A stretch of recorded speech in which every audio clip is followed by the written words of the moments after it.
Ya, Assalamualaikum warahmatullahi wabarakatuh. Saya Zahratul Sakinah binti Jamaluddin. Hari ini saya akan membentangkan tajuk artikel kami iaitu kompetensi pensyarah pendidikan Islam terhadap penggunaan aplikasi telesidang dalam meningkatkan keberkesanan pengajaran dan pembelajaran atas talian. Artikel ini ditulis oleh Fatih Izzati Muhammad Tahir dan saya sendiri Zahratul Sakinah Jamaluddin dan juga lagi seorang rakan saya Nur Hayati Basir. Okey, untuk pengenalan artikel ini di mana yang pertama adalah pembelajaran atas talian adalah kaedah digunakan bagi memenuhi sesi pengajaran semasa pandemik COVID-19. Okey, jadi di mana para pensyarah perlu meningkatkan tahap penguasaan terhadap penggunaan aplikasi telesidang dalam meningkatkan keberkesanan pelaksanaan pembelajaran secara atas talian. Okey, seterusnya, pandemik COVID-19 memberi peluang kepada semua guru supaya dapat melengkapkan diri dengan penguasaan teknologi digital secara mendalam di samping melahirkan pelajar yang celik teknologi menjelang revolusi industri 4.0. Ni yang menurut Siti dan Khadijah 2002. Okey, seterusnya menurut Sumardi dan Zamri 2018 mengatakan terdapat segelintir daripada pensyarah kurang berkemahiran dalam teknologi serta penggunaan teknologi maklumat dan komunikasi. Okey, manakala Siti dan Khadijah lagi mengatakan banyak kekurangan dan permasalahan yang timbul semasa melaksanakan pengajaran dalam talian. Okey, untuk objektif kajian artikel kami ini, yang pertama adalah untuk mengenal pasti tahap pengetahuan pensyarah pendidikan Islam terhadap penggunaan aplikasi telesidang dalam meningkatkan keberkesanan pengajaran dan pembelajaran atas talian. Yang kedua adalah untuk mengenal pasti tahap pengetahuan pensyarah pendidikan Islam terhadap penggunaan aplikasi telesidang dalam meningkatkan keberkesanan pengajaran dan pembelajaran atas talian berdasarkan jantina. Yang ketiga seterusnya adalah untuk mengenal pasti tahap pengetahuan pensyarah pendidikan Islam terhadap penggunaan aplikasi telesidang dalam meningkatkan keberkesanan pengajaran dan pembelajaran atas talian berdasarkan institusi pendidikan. Okey, untuk sorotan literature, kita tengok menurut Rozina 2020 di mana beliau menyatakan pensyarah pendidikan Islam di Politeknik haruslah mempunyai amalan kompetensi yang konsisten agar PDP dapat dijalankan secara berkesan dan matlamat pendidikan dapat dicapai bagi memastikan kesinambungan pembelajaran dapat diteruskan. Manakala menurut Muhammad Rahim et al. 2021 menyatakan fasa pandemik memberi implikasi kepada kemunculan pelbagai aplikasi e-pembelajaran bagi memudahkan proses pengajaran dan pembelajaran norma baharu yang harus diteroka.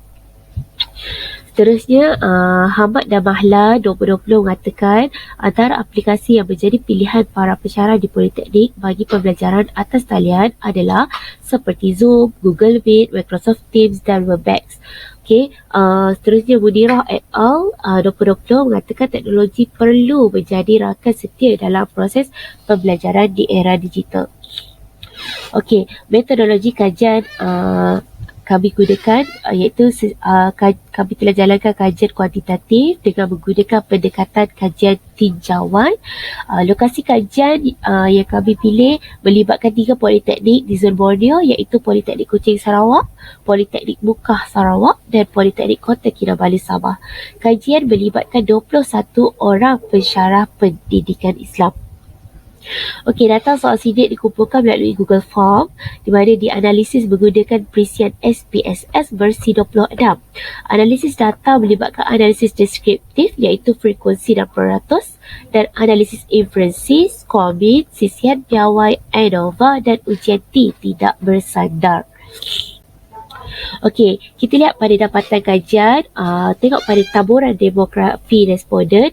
Okey, di mana jadual 1 menunjukkan taburan responden kajian berdasarkan jantina. Data tersebut jelas menunjukkan bahawa responden perempuan mendominasi kajian ini apabila data mendapati bilangan responden perempuan lebih ramai berbanding responden lelaki.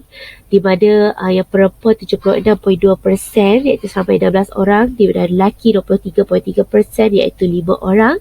Jadi seterusnya, bagi ciri demografi institusi pendidikan, majoriti responden kajian adalah dalam kalangan pensyarah pendidikan Islam di Politeknik Kuching Sarawak, iaitu sebanyak 47.6%, seramai 10 orang, dan responden kajian kedua tertinggi adalah daripada Politeknik Muka Sarawak, iaitu seramai 33.4%, 7 orang, dan minoriti responden kajian adalah daripada pensyarah pendidikan Islam di Politeknik Kota Kinabalu Sabah, iaitu sebanyak 19%.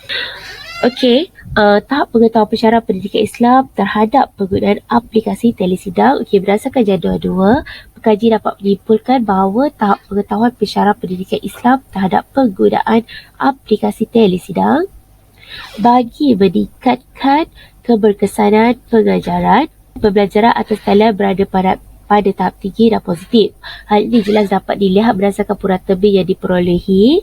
Okey, kita lihatlah di mana bin 4.28 dan sisihan piawai 0.581. Justeru dapatan menunjukkan bahawa responden-responden kajian mempunyai tahap pengetahuan yang tinggi tentang penggunaan aplikasi telesidang.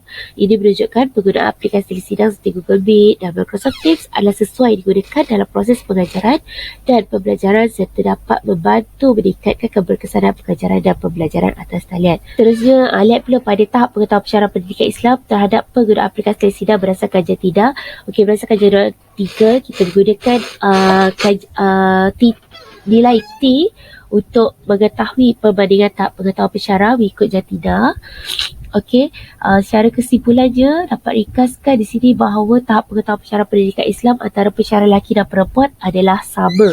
Okey, yang seterusnya pula tahap pengetahuan pensyarah pendidikan Islam terhadap penggunaan aplikasi berdasarkan institusi pendidikan pula. Okey, secara ringkasnya lagi, tidak terdapat perbezaan B tahap pengetahuan pensyarah pendidikan Islam terhadap penggunaan aplikasi telesidang dalam meningkatkan keberkesanan pengajaran dan pembelajaran atas talian antara pensyarah di Politeknik Kuching Sarawak, Politeknik Muka Sarawak dan Politeknik Kota Kinabalu Sabah. Tiada perbezaan. Okey, untuk pembicaraan kajian, di mana para pensyarah pendidikan Islam memiliki pengetahuan yang tinggi terhadap penggunaan aplikasi sidang seperti Google Meet dan Microsoft Teams, dan menurut Shahzad et al. Tahun 2020, di mana beliau mengatakan penggunaan pengajaran dan pembelajaran secara atas talian semakin meningkat secara global dan popular di seluruh dunia. Manakala Muhammad Khairi dan Zamri 2015 mengatakan dalam menyelesaikan tugasan penyampaian pengajaran dan pembelajaran dengan lebih berkesan, maka aspek pengetahuan yang merupakan antara salah satu kompetensi utama pensyarah perlu ditingkatkan supaya mereka dapat menyelesaikan tugasan dengan lebih baik. Seterusnya, Saedah dan Muhammad Sadi 2012 menyatakan pensyarah pendidikan Islam tidak terkecuali dan perlu meningkatkan pengetahuan berkaitan penggunaan aplikasi sidang seperti Google Meet dan Microsoft Teams dan mempersiapkan diri sebelum menggunakan teknologi tersebut untuk menyampaikan maklumat kepada pelajar. Majoriti terdiri daripada generasi Z dan generasi Alpha. Okay, Nabiha dan Suziadi 2011 dan Ugatini Mageswaran 2021 yang mendapati tahap pengetahuan guru-guru terhadap penggunaan alatan teknologi, pelisian, pelantar, pengajaran dan pembelajaran adalah tinggi walaupun guru bukanlah pakar dalam bidang tersebut. Situasi ini menunjukkan para pendidik mampu menyesuaikan diri dengan teknologi semasa walaupun berdepan cabaran pandemik. Kajian juga menunjukkan segelintir responden kurang berpengetahuan dalam aplikasi Google Jamboard atau Whiteboard semasa melaksanakan pengajaran dalam talian. Hal ini selaras dengan kajian yang dilaksanakan oleh Golyong et al. 2020 di mana data mendapati masih ramai guru atau pendidik yang kurang berpengetahuan dalam menggunakan pelantar pengajaran atas talian. Hasil analisis T tidak bersandar menunjukkan tahap pengetahuan pensyarah pendidikan Islam terhadap aplikasi telesidang adalah sama bagi pensyarah lelaki dan perempuan. Okey, dapat ini selarilah dengan yang dilaksanakan oleh BQ Razam Ahmad dan Nolia Ahmad Desa 21 yang menunjukkan bahawa tahap penguasaan kemahiran teknologi pensyarah lelaki adalah sama dengan penguasaan kemahiran teknologi pensyarah perempuan. Okey, di mana tahap pengetahuan pensyarah hasil analisis inferensi ANOVA sahala berkaitan dengan tahap pengetahuan pensyarah pendidikan Islam terhadap aplikasi telesidang berdasarkan faktor institusi pendidikan Barangkumi Politeknik Kuching Sarawak, Politeknik Muka Sarawak, Politeknik Kota Kinabalu Sabah adalah sama.